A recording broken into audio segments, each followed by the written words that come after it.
Essa é a melhor filmagem de todas. Ele simplesmente caiu em cima de quem tava filmando e derrubou outra pessoa ao lado,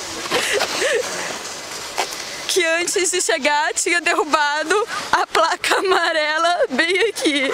Quem derrubou? A Adriane, olha o que ela fez com a placa no meio, a placa no meio da estrada. No meio da montanha. Ela derrubou a placa. Aí ele chega e derruba ela. Caraca, aí, viu? Amor, você viu fazendo a curva voada? Cadê o Nick? Viu fazendo a curva assim voada por conta do caralho? Vai ser muito rápido de novo agora. É o Nick vindo? Eu aprendi a fazer a curva rápido assim. Cadê o Nick? Ficou. Meu corpo tentando se levantar e